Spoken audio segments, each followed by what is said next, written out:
Welcome to the channel, y'all. My name is R. Allen, and today I will be reviewing Nas Light Years. This project has been anticipated for a long, long time, since the early to mid 90s at least. Hip hop heads have been waiting and waiting and waiting. It kind of became like Detox, and now it is finally here. It's been a week.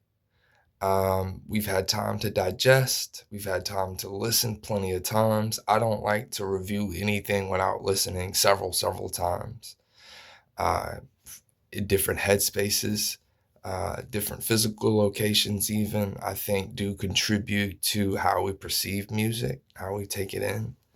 So, you know, as much as I love Nas, I gave this album the same treatment as I would any other album, or even more attention than I normally would even. So for myself, I've been waiting for this project for quite a while. There were the rumors that it was going to happen during the Hit Boy run, right? Um, at some point, Nas says that the Primo album might still happen, and here we are.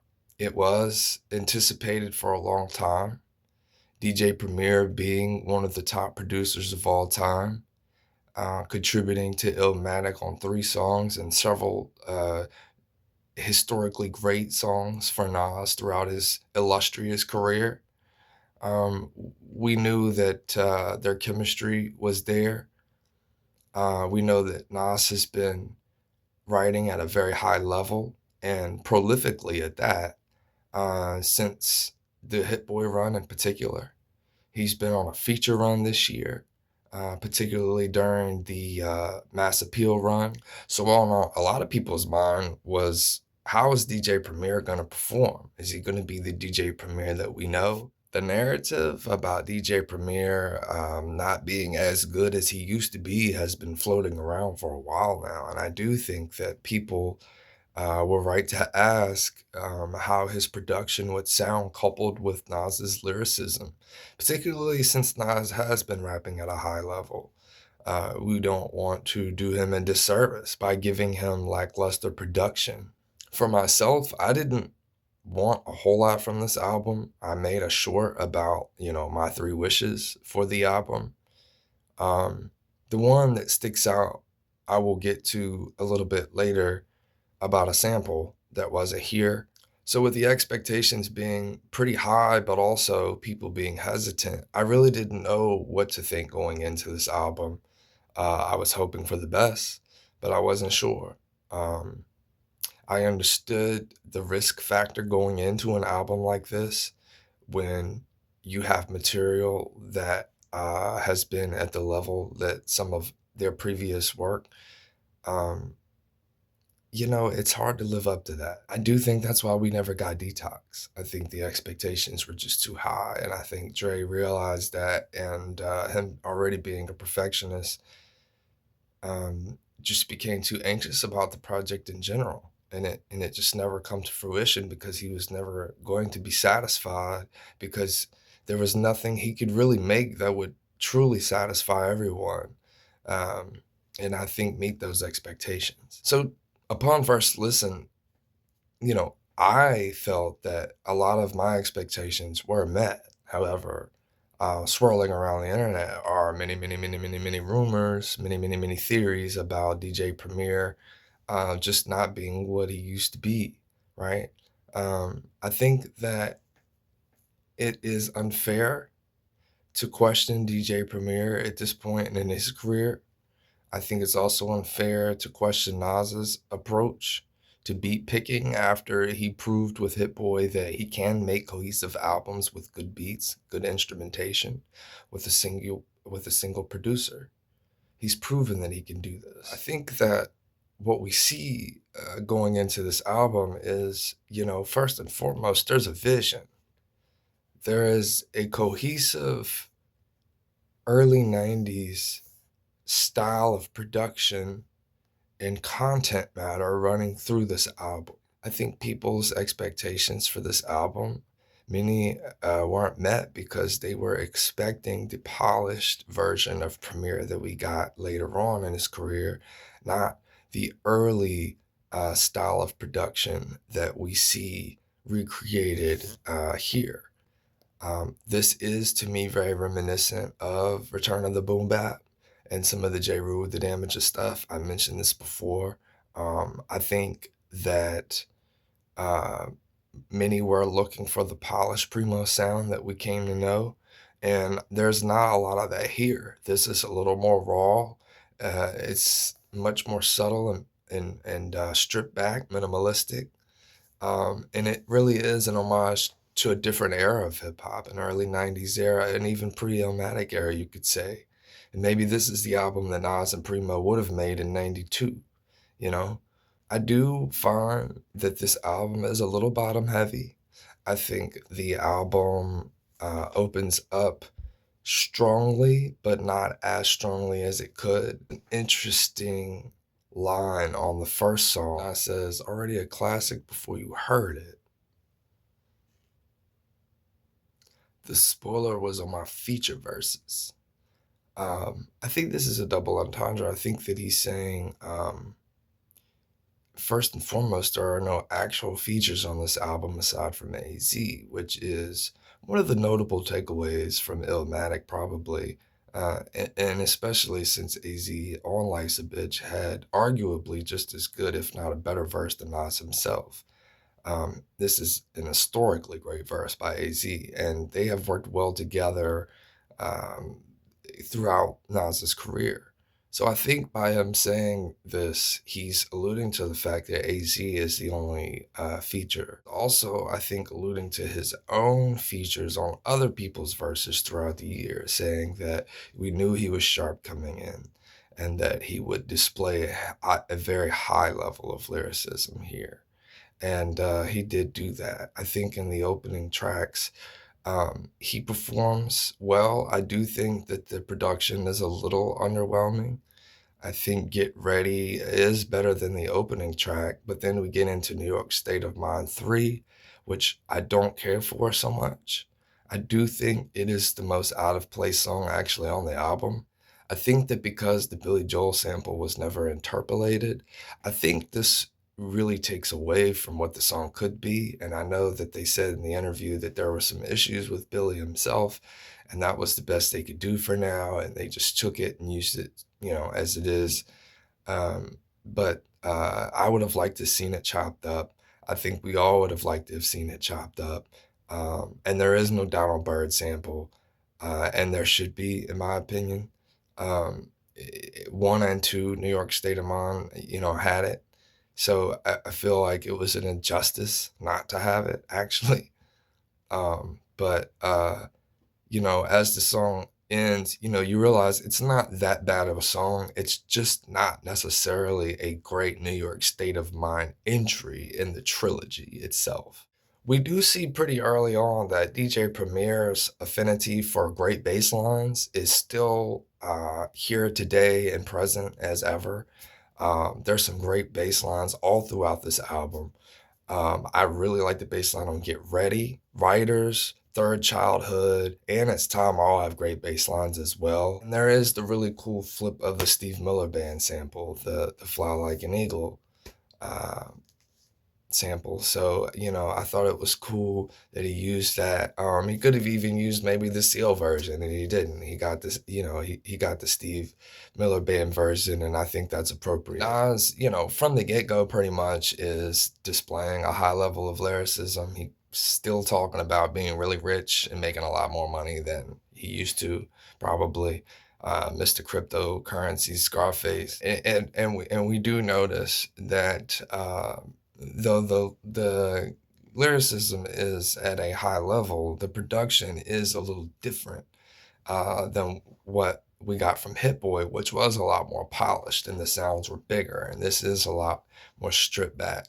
So with that minimalistic approach, we do see as the album hits songs, 4 and 5, we've started to see a trend in the album. Start to see the conceptual nature of the album skeleton showing, right? I don't think that it's a coincidence that most of the best songs on the album are the more conceptual records. Nas has always been great at doing those types of songs, whether it be personification or a heavily implied thematic undertone within the song. But whether it's a song like Fetus or I Gave You Power, uh, Project Roach, he's just done it 1,000 times. And he continues to do it on this. We see Paul's tapes. I, a really cool song about Paul's tapes, storytelling here. Nas explaining what a Pulse tape is and his history with Pulse tapes, but also DJ Premier on the production end, doing a really solid job of recreating a Pulse tape sort of effect for this instrumental. And I think that's really cool. I was hoping for that going in when I saw the track list, and that's what we got. So I'm super, super, super, super happy about that. We also get junky about, hip hop as sort of a drug, metaphorically. Whenever, like I said, Nas is in this metaphorical bag, he excels at a high level. We get a conceptual record called Bouquet about, the women in hip hop and how, they're just in such a great place right now and all the great writers and female artists within the sphere of hip hop. We get Nasty, Esco, and Nasir. Basically, it's like the two older versions of Nas get into some sort of battle and they get killed off by the newer Nas, uh, who is now progressive and richer and sharper and better than he's ever been in life, right? Just a more advanced evolutionary state of Nasir Jones the man. I think, these songs really hold the album together. They're still somewhat personal despite the songs not being taken too seriously. We really still get a glimpse of who Nas is from a few different perspectives, and I think that's super, super cool. With Third Childhood, he does uh, talk about being in a sort of a new prime for himself, and I sort of guessed that that's the direction he would go. I don't think as a companion piece it's bad compared to Second Childhood, but I don't think it's as good as Second Childhood. I don't like it so much as a closer, but I do like the second verse more than the first verse. I think the album does a little tiny bit of a dip toward the end, and I think the middle is super, super strong. Madman, Shine Together are cool songs. I think they're decent and they fit the album. Sons is striking. I don't think that it is not an exact companion piece to Daughters, in my opinion, but it's as close to one as we're gonna get. It's a very different type of song, but it is about the empowerment of men and their place in society. And I do think that needs to be heard. With songs like Writers, we get Nas paying tribute and homage to graffiti writers. And although he's a writer himself, and he's a writer within the landscape of hip hop, he is not a graffiti writer, but he talks about his admiration for graffiti writers. Um, he enlists all these dozens of names of notable taggers and graph artists throughout history. And in the interview, it was said that by Primo that he took this song very seriously and made sure that he got all the names right. And I thought that was not surprising because of who Nas is, but and fitting for who Nas is, but just nice to be reminded that he's that type of person, that he wouldn't do a song like that without really actually doing it justice and making sure that he got it right. So that the people hearing this song that it's for don't feel left out or misrepresented. Um, and I think that's super cool because he didn't want to seem like a culture vulture. He also poses the question of how graffiti artists get graffiti really high up in places. I've also wondered the same thing. Like, how did they get up there? Like, seriously, how did they get up there?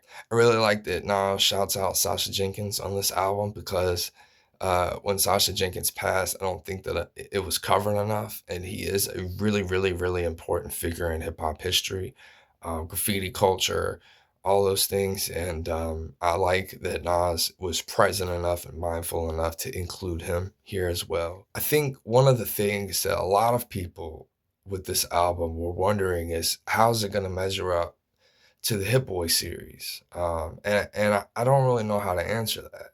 It's a very different album. I do think it's as you go through it and you see that cohesion, that early '90s aesthetic, that early '90s hip hop aesthetic, and you get the tribute to the female MCs and the graffiti artists and the pulse tapes and all these things that make it very, very, very essential hip hop. I think it's hard to categorize it in the same way that you do the Hit Boy series. It is very different. I'd say that it's closer to Magic than any of the King's Disease projects. But I would liken this more so to Hip Hop is Dead, actually. This feels like Hip Hop is Dead too, in some ways to me. Hip Hop is Dead, songs like Carry On Tradition and Who Killed It, whether you like the album or not, it was the conceptual album about hip hop and about his love for hip hop and how he felt that it was dying at the time.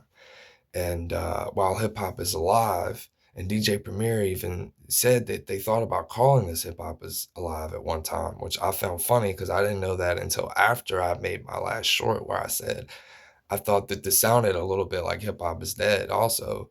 I just thought that was cool because it does sort of capture a lot of those same essential properties of hip hop, things that maybe he didn't hit last time around. And some of his perspective has changed.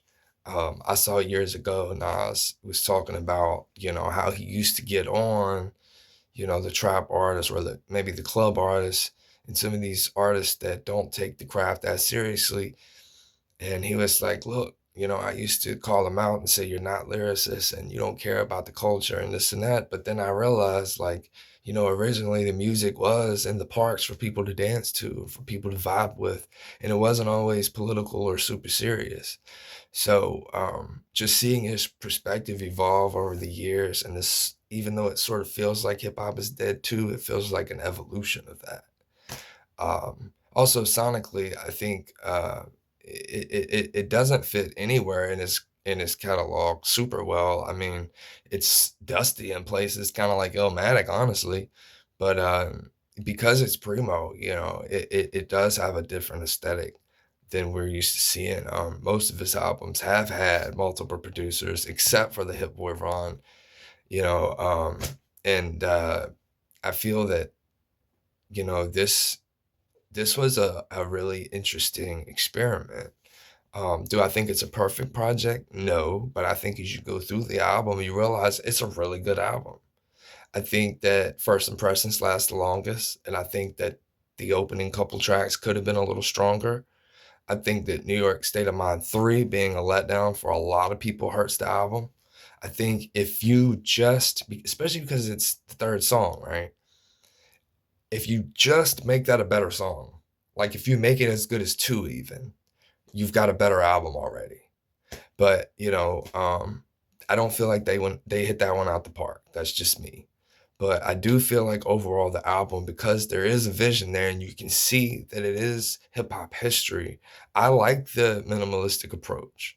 I like the early '90s sound. I like what Nas sounds like at his age with his wisdom, his skill set.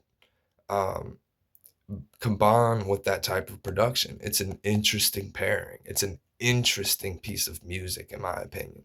It's like Distant Relatives too. Distant Relatives is sort of anomalous in Nas's catalog. People don't talk about it as much because it's with Damian Marley and it's not a solo album, but it's an important album. Some of his best verses to me, or his most important verses, are on that album. They're talking about a lot of serious stuff, and how that album is sort of in its own lane. I feel like this historically, as time will go on, we'll look back and we'll say this is kind of its own lane.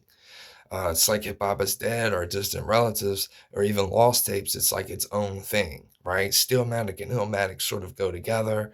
I think Lost Tapes and I Am are closely related because of the leaks. You know, I think that people do tend to group I Am and Nostradamus together because they come out pretty close together and they were both considered duds at the time. So you've got these pairings throughout his career, right? And this sort of stands out, I think, as its own thing for sure. Like I said, I don't think it's a perfect album. If I had to rate it, I would give it like a 7.5 or an 8. It's not a perfect album, but I think that it could be like a cult classic going forward. I don't think it's going to be a classic hip hop album, but I think it could end up being a classic Nas album.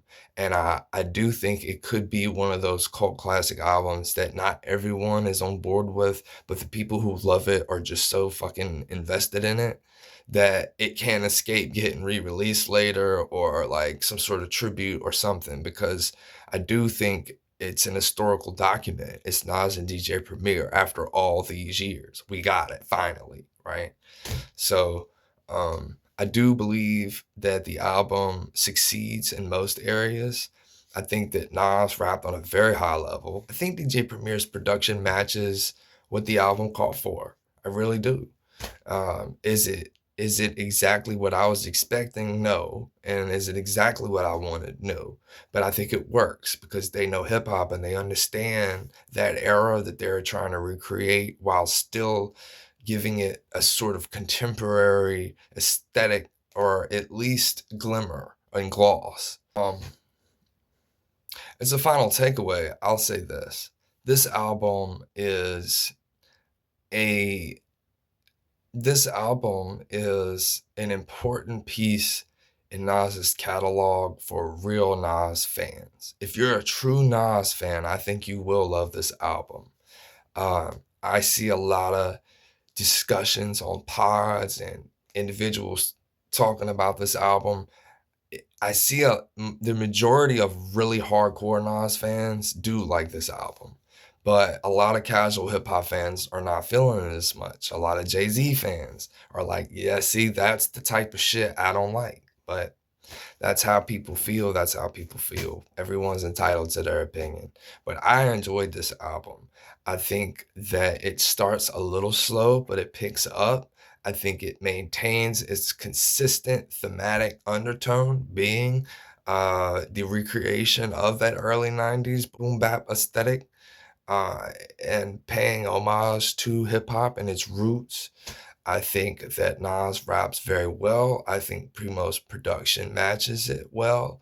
I think that AZ and Nas going back and forth was great. I did not expect that to happen that way. It is going to be one of my favorite songs with them out of all of their songs going forward.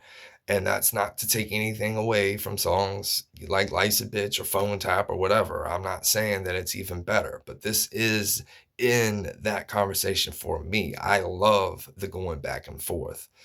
Um, I think that Nas choosing not to put any other features on this album was a good decision. I think that the way they've handled the press has been great. I am glad that it is getting some coverage in the media. I've tried to do my best and my part to cover it, just as a Nas fan and a hip hop fan both. But I hope that you guys listen to it more than once. I hope that you really listen to what Nas is saying. Nas, as always, is dropping jewels, is trying to pass on wisdom. He is exploring different topics artistically and making himself further and further etched into the echelon of historically great musicians, period. His output now, I counted last night, it's like 20 albums or something like that. It's ridiculous. Shout out to DJ Premier and Nas for making this happen. Mass Appeal. I think that whole run was great this year. I hope you guys enjoyed this review. I hope that you watch more reviews in the future. I hope that you like this video. I hope that you subscribe to my page so it helps me get into the algorithm and I get more viewership so that I can expand and create more of a community for this thing that I love called hip hop. I thank you for watching, and I hope to see you again. My name is R. Allen. You guys have a nice holiday season if I don't see you again. Thank you.